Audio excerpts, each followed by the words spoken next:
Thank you so much, Henrik, for introducing everyone to the whole concept of mental health first aid in academia.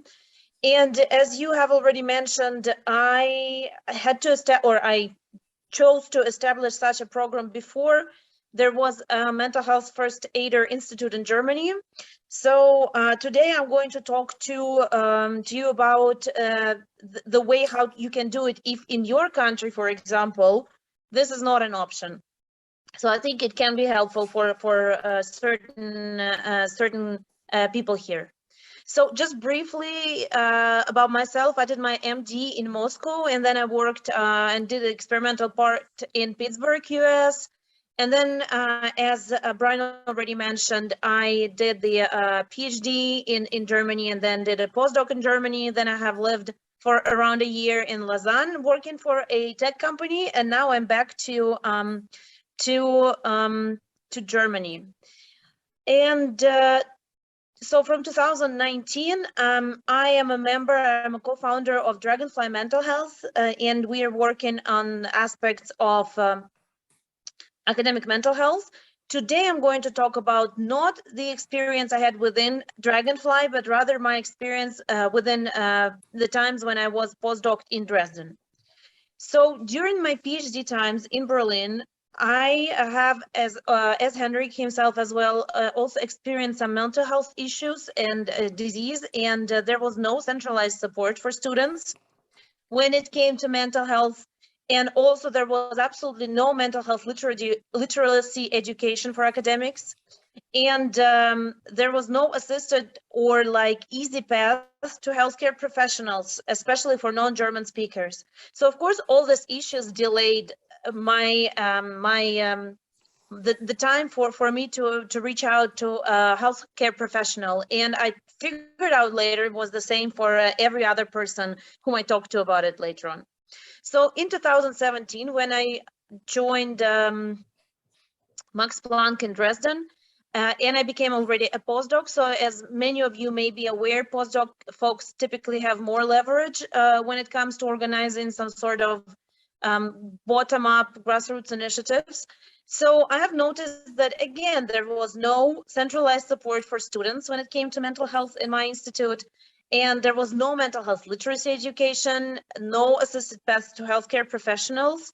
And the solution I figured out was to establish mental health first aider system. And so how I initially pictured it was that we would get a bunch of volunteers, and they would have a minimal training from healthcare MDs folks, sort of. Now I know something similar to a mental health first aider, but then I didn't know the name. But so I thought, okay, we would need some couple of days of training to be able to do the sorting properly. And then these volunteers would communicate with people in crisis and redirect them to healthcare professionals. Then they would also probably create and maintain the intranet webpage with the regarding info, and create and maintain the list of therapists of various languages, because waiting times when you come from the outside and you don't have the context of people in Germany, for example, is at least 3 months. So we wanted to bypass this problem by creating the list of our therapists and suggesting and redirecting them right away. So people would organize and host talks on mental health literacy and other talks as well, and would create and maintain the peer network and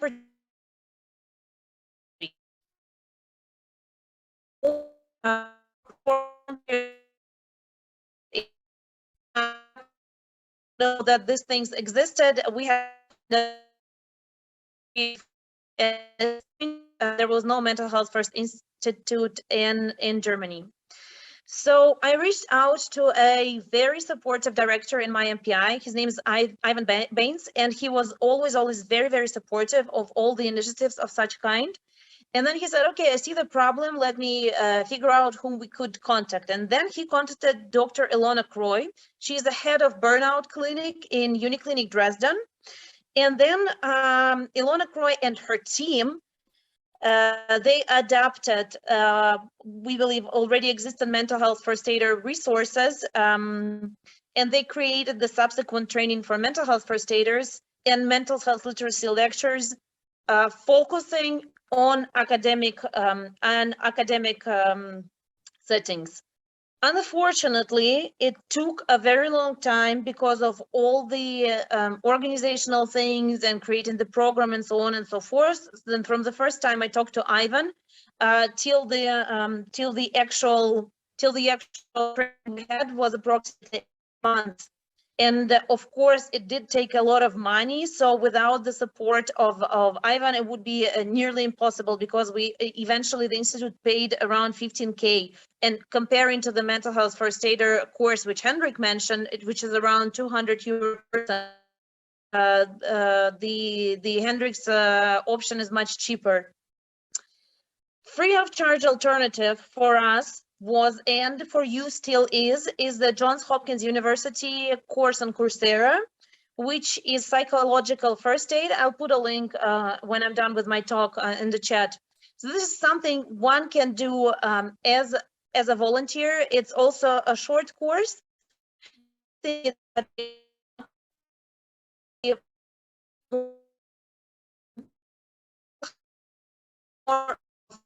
On fires or earthquakes. However, there are some similarities, and of course, some helpful. This is an interpreter, and I just don't have a. Okay, so we've got our mental health first aiders of various languages, various career steps, and various education. We have organized and participated in mental health awareness weeks starting from 2019 and going on. We have created a peer network dedicated to mental health. However, it's a whole different story. And we have created and maintained a local database of therapists with recommendations. We have started the mental health conversation at the institutional level and trying to destigmatize the mental health topic. This is something which Henrik also mentioned in his talk.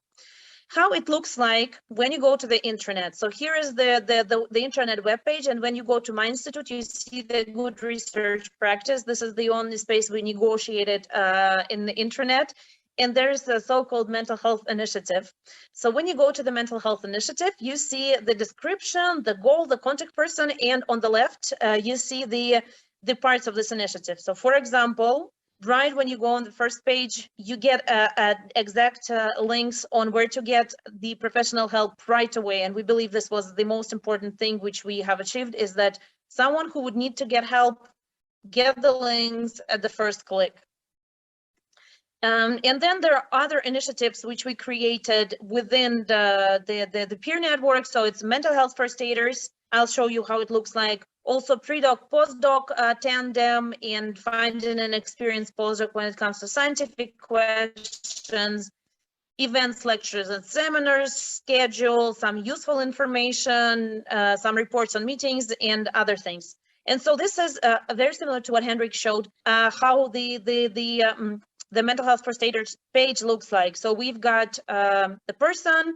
They also said something about themselves, which career step they're at, and which languages they speak, because we imagined that we wanted to cover many languages, because some people may be much more comfortable speaking with their own language, native language.